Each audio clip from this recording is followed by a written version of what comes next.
What does not work in prevention?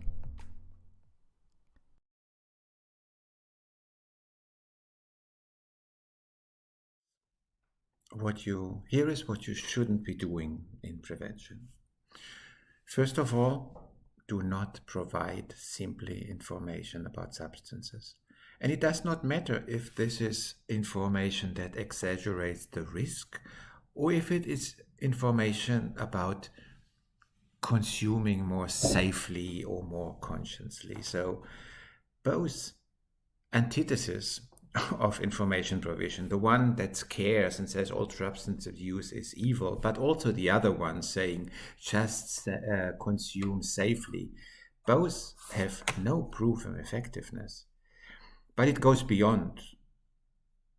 They have potential of harm. If you inform people about a rare behavior, and illicit substance use is a rare behavior, you create implicitly the impression that this behavior is frequent. And our human behavior is mostly driven by the perception of what others are doing. So if you do a press release talking about nitrous oxide and how cheap it is and how everyone is now doing it, but that it's very dangerous, you create a problem. You create the impression that everyone is doing, and you know that very good evaluation of media campaigns have shown that this implicit perception of everyone does it is harmful. It drives people to believe that everyone uses substances, and therefore it increases their intention to use substances as well. Obviously, you shouldn't support and spend money or use your money on all these many interventions and offers that use ex-substance users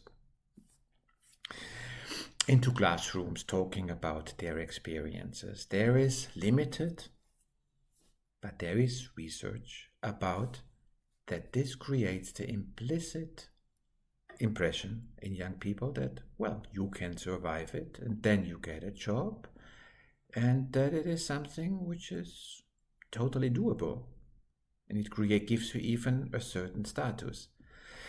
And the fact that people like it or find it very interesting and after the intervention swear that they will not use drugs is useless as an evaluation. If people like or do not like something, sorry to say, but this is not a valid outcome measure.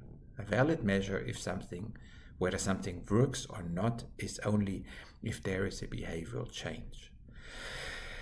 And also be careful with the so-called harm reduction messages in prevention. They have a valid place in older adolescents for substances that are, let's say, widely used in some countries in the world, such as alcohol in some countries of Europe, then it makes sense. But if you use it with younger children, you get negative effects. We had that. We had an adaptation of the Unplugged program used in Brazil. It had harm reduction components as part of a so-called cultural adaptation, and the program became a harmful program. It had negative effects on alcohol use.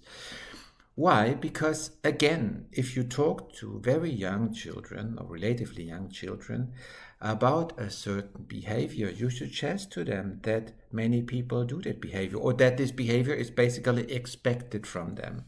And then you create a potential harm.